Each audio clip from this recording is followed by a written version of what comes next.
Good morning, my dear students. I am Professor Neetu Ghai and I am here to solve the question bank provided by the state board authorities to help you in revising your whole syllabus. So I am Professor Neetu Ghai and I am here just solving the question bank step-wise, topic-wise, segment-wise, and that even in a detailed manner. So let's begin the question bank solution. But इससे पहले आप मेरे videos में देख चुके हैं, मैंने pros section में चार्ट एक्सट्रैक्ट का एक्सप्लेनेशन दिया है, उसके साथ उसके आंसर्स दिए हैं, ग्रामर हमने सॉल्व किया है। Same way we will do the poetry, writing skill and the novel. तो today I am going to solve the grammar section. Grammar section में भी मेरे अर्लियर वीडियो में आपने देखा है मैंने नॉन टेक्सचुअल ग्रामर के सारे सेंटेंसेस सॉल्व किए हैं। Today I will be solving the spotting the error segment. Spotting the error segment के साथ साथ I will be giving you the chart of the segment of mind mapping. Mind mapping में कैसे आप question के according chart segment बनाएंगे, map बनाएंगे, that also I'll give you. So let's begin with the spot the error segment. Now students, I am beginning the spotting the error segment. Spotting the error is a newly launched segment in the English examination for the 12th standard board students this year. They have introduced this topic, but no need to worry. First of all, check out the level of the sentence and how to solve it. See, sentence ऐसा आएगा, the number of people do not matter. आपको check करना है क्या इसमें कोई error है, और ये एरर आप तभी चेक कर पाओगे बच्चा अगर आपको ग्रामर के सारे टॉपिक्स की डिटेल नॉलेज है, अगर आपके ग्रामेटिकल कॉन्सेप्ट्स क्लियर हैं, then only you will be able to do that. But this is easy if you have some presence of mind, if you have recalled all your grammar topics, you will be able to do this. See, the number of people do not matter. यहाँ बात हो रही है the number of people की। Subject, this is verb. ये subject verb agreement का question है कि सब्जेक्ट के अकॉर्डिंग ही वर्ब यूज होता है। Subject verb must agree. यहाँ the number of people singular subject है। सिंगुलर सब्जेक्ट हमेशा अपने साथ प्रेजेंट टेंस में V1 में S या ES लेके जाता है। ये डू यहाँ रॉन्गली यूज है, यहाँ होना चाहिए डज। तो एरर इज डज और डज के साथ नॉट, तो आपको आंसर में लिखना है डज नॉट। आपको सिर्फ एरर को स्पॉट करना है, एरर को बताना है कि एरर क्या है। तो एरर क्या है, यहाँ डू नॉट गलत है, यहाँ होना चाहिए does not. Okay, check out the next. I am liking to see movies at the theatre. अब कई सेंटेंस आपको इतने इजी मिलेंगे कि आपको पढ़ते हुए वहाँ एरर समझ में आ जाएगा। यहाँ पर लाइकिंग रॉन्गली यूज है। एम के बाद लाइकिंग, अगर आप एम V1 ing यूज कर रहे हैं, I am going there, I am teaching you, I am enjoying the movie, तो अगर आप वैसा सेंस यूज करके कर रहे हैं तब भी लाइक में ing नहीं लगता, लाइक में ing यूज नहीं होगा। तो एम के बाद लाइकिंग रॉन्ग है, ये एरर है। यहाँ पे होना चाहिए I like to see. Okay, समझ में आ रहा है कैसे हो रहा है? आपको सिर्फ एरर स्पॉट करना है, सेंटेंस में देखना है गलती कहाँ है बच्चा, और जहाँ गलती है उसको करेक्ट करना है। Next, I never forgets the given responsibility. यहाँ देखो, forgets, this is V1 plus S। जब भी सब्जेक्ट सिंगुलर होता है V1 में S लगता है, मैंने आपको बताया। अब यहाँ पे सब्जेक्ट क्या है, आई भी सिंगुलर सब्जेक्ट है, तो क्या हम आई के साथ V1 में S लगा सकते हैं प्रेजेंट टेंस में? No, no. आई, यू और वी, इन सब के साथ सिंपल प्रेजेंट टेंस में सिर्फ और सिर्फ V1 लगता है। तो ये बहुत बहुत बेसिक है आपके ग्रामर का। तो अगर आपको ग्रामर के बेसिक रूल्स पता है, this will be the easiest to score. Okay, अब यहाँ पे गलती क्या है, यहाँ पे गलती फॉरगेट्स है, फॉरगेट्स यूज नहीं होगा, वहाँ यूज होगा फॉरगेट। तो आई होप आपको समझ में आ रहा है कि सेंटेंस को करेक्ट तो करना है, बट क्या लॉजिक लगा के करना है वो भी पता है, तुक्के नहीं मारने हैं। Okay, these 3 sentences are done. Let's move forward to the next one. See, he has often asked me to think before speak. उसने मुझे कई बार बोला है कि बात करने से पहले या बोलने से पहले सोचे। He has often ask. अब गलती कहाँ है? ठीक लग रहा है सेंटेंस? नो, गलती तो है। गलती क्या है? अब देखो यहाँ लगा है हैज़। जब भी हम परफेक्ट टेंस यूज करते हैं, परफेक्ट टेंस में चाहे वो हैज़ हो, चाहे वो हैव हो, चाहे वो हैड हो, उनके बाद हमेशा और हमेशा वर्ब का थर्ड फॉर्म लगता है। यहाँ पे क्या लगा है? आस्क, तो ये गलत है। क्या होना चाहिए? Has often asked.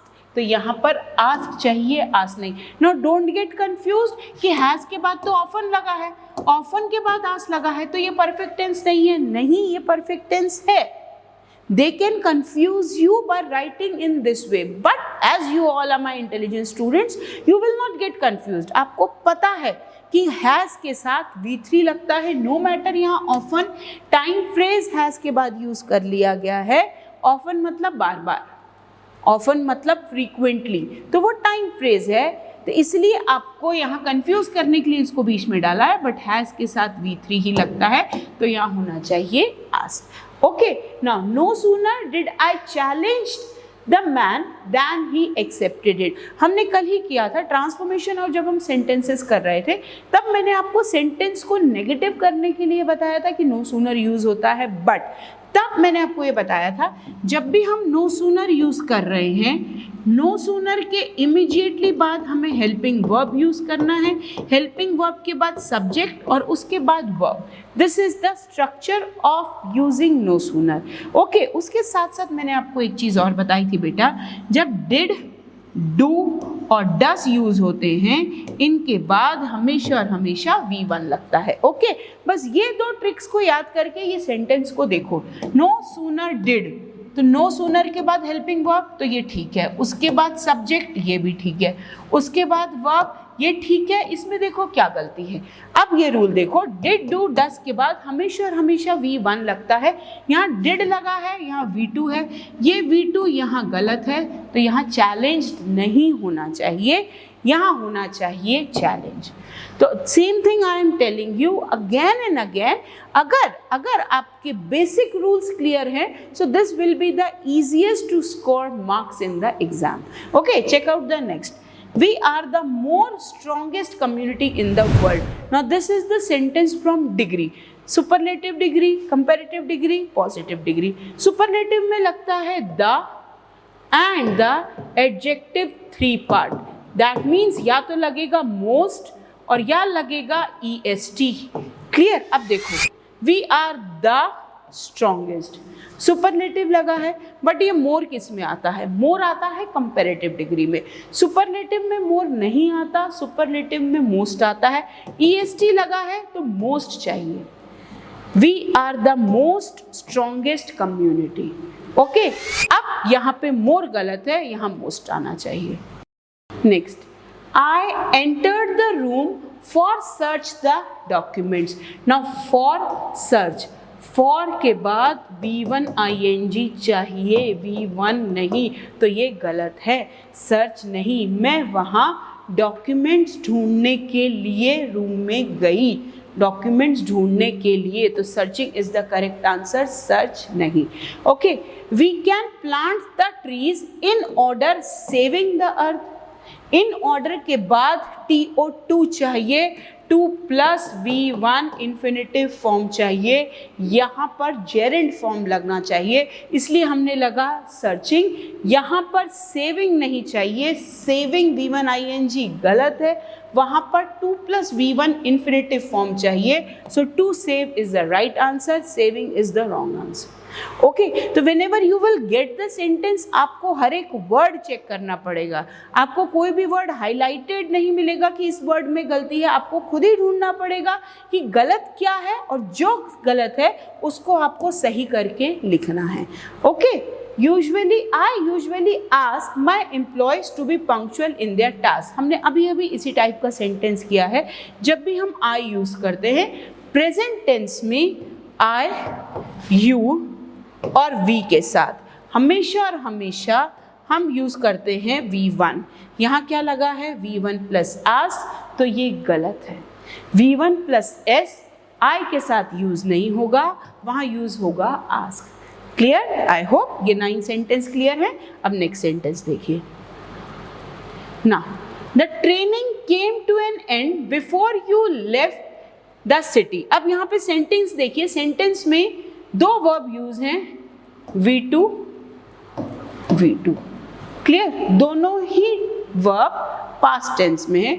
There is a rule in the grammar कि when two actions are taking place in the sentence and if one action is taking place at the earlier time and the other one is taking in the later time, तो जो action पहले हुआ है उसके लिए हम past perfect tense use करते हैं और जो एक्शन बाद में हुआ है उसके लिए हम यूज करेंगे सिंपल पास्ट टेंस. सी, अगर मैं आपको टाइम चार्ट पे बताऊं, see, this is past, this is present and this is future.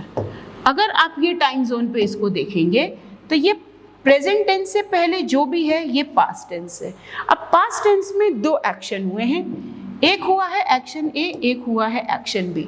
दोनों ही एक्शन पास्ट टेंस में हुए हैं. ये पहले हुआ है, ये बाद में हुआ है, पर दोनों हुआ है पास्ट टेंस में. पर हम ये कैसे बताएंगे कि एक्शन ए पहले हुआ है और एक्शन बी बाद में हुआ है? तो जो एक्शन पहले हुआ है उसके साथ लगेगा had plus V3, that means past perfect, और जो एक्शन बाद में हुआ है उसके साथ लगेगा V2. क्लियर? अब इसी रूल पे ये सेंटेंस देखो, the training came to an end before you left the city. तो वो सिटी से पहले गया या ट्रेनिंग पहले खत्म हुई? ट्रेनिंग उसके जाने से पहले खत्म हुई है. ट्रेनिंग उसके जाने से पहले खत्म हुई है. तो जो काम पहले हुआ है उसमें लगेगा past perfect, that means came यहाँ गलत है, यहाँ होगा हैड कम.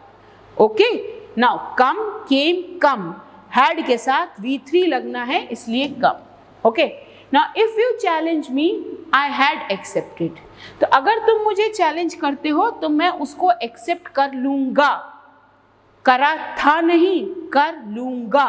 तो यहाँ हैड गलत है, यहाँ होना चाहिए विल. तो अगर तुम मुझे चैलेंज करते हो तो मैं उसको एक्सेप्ट कर लूंगा. वो चैलेंज पहले करेगा तभी तो आप उसको एक्सेप्ट बाद में करोगे. आप पहले कैसे एक्सेप्ट कर लोगे? हैड एक्सेप्ट, और एक्सेप्टेड भी नहीं है, had wrongly used, it will be will. Okay, the manager was looking into the missing file. Into मतलब उसके अंदर, into मतलब something in motion. He came in the room, वो कमरे में आया. तो in और into अंदर के लिए यूज होता है, किसी मैटर के लिए यूज होता है, किसी मैटर की इंक्वायरी के लिए यूज होता है. लेकिन यहाँ वो फाइल को ढूंढ रहा था, फाइल के अंदर नहीं ढूंढ रहा था. तो यहाँ into is a wrong thing, it should be for. तो ये for करेक्ट है. ओके, तो 12 sentences we have done. Let's check अगर कुछ और सेंटेंस हैं तो. Now, she is more taller than all her brothers in the family. अब देखिए, जब भी हम डिग्री यूज कर रहे हैं या तो हमें कंपैरेटिव का ER यूज करना है या हमें मोर करना है. तो जब टॉलर से काम चल रहा है तो मोर नहीं, और अगर मोर है तो मोर टॉल. और ये तब होगा जब एक ही पर्सन की दो क्वालिटी यूज हो रही हैं, तब हम ये करते हैं मोर टॉल. बट यहाँ दो सब्जेक्ट है, she is more taller than all her brothers. जब दो लोगों की एक क्वालिटी कंपेयर हो रही है तो हम लगाएंगे टॉलर. जब एक ही इंसान की दो क्वालिटी कंपेयर हो रही है तो हम लगाते हैं मोर. जैसे she is more wise than beautiful. अब यहाँ पर सब्जेक्ट टोटल एक ही है, शी. हम उसी की ही दो क्वालिटी कंपेयर कर रहे हैं कि वो सुंदर होने से ज़्यादा समझदार है, तो हमने यूज़ किया है मोर वाइज. बट यहाँ बात हो रही है वो अपने भाइयों से ज़्यादा लंबी है, तो यहाँ मोर टॉलर गलत है, यहाँ मोर की ज़रूरत नहीं है, टॉलर से ही काम चल जाएगा. ओके, नेक्स्ट देखिए, he said he did not wanted to go to बाजार येस्टरडे. ईजी थिंग, हम ये बार बार कर चुके हैं. डिड नॉट के बाद V2 नहीं चाहिए, डिड नॉट के बाद सिर्फ V1 चाहिए, दैट इज वांट. ओके बच्चा, see the next. Mango is the bestest among all the Indian fruit. Now bestest ये हमारे द्वारा क्रिएट किया गया वर्ड है. Bestest is not the word in English dictionary. Bestest कोई वर्ड है ही नहीं, ये हमने क्रिएट किया है, तो ये वर्ड गलत है। आप द लगा है, सुपरलेटिव का बेस्ट लगाइए and the answer will be correct. तो bestest is the wrong. Okay, तो mango is the best among all the fruits. Done. Now हमने spot the error कंप्लीट कर लिया। Now we are going to start the last part of first segment, that is mind mapping. अब mind mapping क्या होती है? Let me explain you. See the students, the next segment of question is mind mapping. Mind mapping में आपको करना क्या है? You will be getting one question जिसमें एक टॉपिक के ऊपर आपको मैप बनाना है। by the flow chart, bubble diagram, as per your wish, tree diagram, जैसे आप अपनी क्रिएटिविटी यूज कर सकते हैं, उसको यूज करके आपको वो आइडिया को, उस आइडिया के फ्लो ऑफ थॉट्स को डिस्क्राइब करना है। Okay, now see the distribution of marks for mind mapping. आपके कॉन्सेप्ट के लिए 2 मार्क्स है, आपके प्रेजेंटेशन के लिए 1 मार्क है। That means the presentation must be neat and clear, each and everything भी must be clearly understood by the examiner. Okay, अब check out the first question. Now first question says develop a mind mapping frame design using your ideas और thoughts concepts to illustrate develop on the topic effects of music। तो आपका topic है effects of music। तो music के क्या क्या effects पड़ेंगे? आपका टॉपिक है, सेंट्रल आइडिया है इफेक्ट्स ऑफ म्यूजिक। अब म्यूजिक के क्या क्या इफेक्ट किस किस पर पड़ेंगे, कैसे कैसे पड़ेंगे, पहले आपको वो दिमाग में एक बेस रफ आइडिया बनाना पड़ेगा। देन उस रफ आइडिया को आपको चार्ट में दिखाना पड़ेगा, नीट एंड क्लीन। और वो कैसे होगा? I will be giving you one example. You can modify that, you can use your own creativity in that, you can directly copy that, just use your imagination what you want to do it. Okay, then let's begin mind mapping for effects of music. Now see bacha, this is the chart for effects of music. Our main topic was effects of music. Music का effect किस किस पे कैसे कैसे पड़ता है, let's check. तो music का इफेक्ट बॉडी पर कैसे पड़ता है, हमने मेन वो लिया है। बॉडी में आउटसाइड द बॉडी कैसे पड़ेगा, यहाँ पर वो। इनसाइड द बॉडी कैसे पड़ेगा, यहाँ पर वो। और इफेक्ट द म्यूजिक से करियर अपॉर्चुनिटी क्या क्या होती है, हमने 3 मेन चीज ली हैं। ओके, ना 3 मेन पार्ट्स को, 3 मेन सब पार्ट्स को हमने कैसे एक्सप्लेन किया है, लेट्स चेक। अगर मैं बोलूँ कि इफेक्ट्स ऑफ म्यूजिक बॉडी पर कैसा होगा, नाउ सी, बॉडी में inside the body and outside the body. Outside the body में music helps in weight management, music helps in change of behaviour, music helps in improper sleep, music helps you in getting a sound sleep. अब music से बहुत अच्छी नींद ले सकते हैं। Music helps in feeling of relaxation, music exercise को boost करता है, एनर्जेटिक फील करता है। म्यूजिक को से बॉडी अवेयरनेस मिलती है। म्यूजिक से आप वर्कआउट को लॉन्गर ड्यूरेशन के लिए कंटिन्यू कर सकते हैं। अब ये म्यूजिक का असर बॉडी के आउटसाइड पार्ट पर है। अब इनसाइड पार्ट पर क्या होता है, सी, इनसाइड पार्ट पर जब हम आएंगे, इनसाइड पार्ट पर ब्रेन, यहाँ पे स्पेलिंग करेक्ट करिए, ब्रेन पर असर पड़ता है ना। ब्रेन पर, सी, ब्रेन पर कैसे असर पड़ेगा, ब्रेन से मेंटल इलनेस से रिकवर होने में हेल्प मिलती है और ब्रेन से मेमोरी इंप्रूव होती है। तो अगर आप म्यूजिक सुनते सुनते कुछ कर रहे हैं तो it will be memorable for a longer time. अब ये तो इनसाइड द बॉडी में ब्रेन पे, और ब्रेन से इमोशंस भी रेगुलेट होते हैं। अब और इनसाइड द बॉडी म्यूजिक क्या असर करता है, it helps in changing of the mood, it helps in managing the pain. तो हमने 2 मेन पार्ट किए, outside the body, inside the body. Outside the body music का क्या इफेक्ट होता है, इनसाइड द बॉडी म्यूजिक पे क्या इफेक्ट होता है। अब आउटसाइड द बॉडी और इनसाइड द बॉडी के बाद म्यूजिक से क्या क्या करियर अपॉर्चुनिटीज आपको मिल सकती हैं, वो ये है, you can become a singer, you can become a dancer, you can become a music director, you can become a businessman, you can become an artist and you can even become an industrialist। जब भी आप कोई industrialist बन रहे हैं music से related, तो you can cover up all the things कि म्यूजिक से आप क्या क्या आप उसमें और डील कर सकते हैं। आप म्यूजिक इंडस्ट्री में अच्छा अपना सेटअप लगा सकते हैं, आप म्यूज़िक सेल आउट कर सकते हैं, आप म्यूज़िक कंपोज कर सकते हैं, म्यूज़िक कंपोजर बन सकते हैं। तो music industry is a developing industry nowadays, और म्यूज़िक से आप एक अच्छे इंडस्ट्रियलिस्ट बन सकते हैं, आप अपना एक बैंड ओपन कर सकते हैं। तो ये सब आपको हेल्प करेगा कि कैसे आप म्यूज़िक का इफेक्ट अपने ऊपर लेते हैं। तो you can copy this and this will help you in scoring full 4 marks. So this is a mind map for effect of music. I hope आपको ये पूरा समझ में आ गया होगा. So students, today I have given you one example of mind mapping. There are 4 to 5 questions. I'll try to solve all the question of mind mapping by giving you a proper chart. But the thing is, you have to draw it on a double page in your examination sheet in a neat and proper way, because presentation also will help you to score 1 mark. 2 marks is for flow of thoughts and 1 mark is for presentation. तो mind mapping में full 3 marks score करने हैं, easy है, आपको सिर्फ अपनी imagination और creativity show करनी है।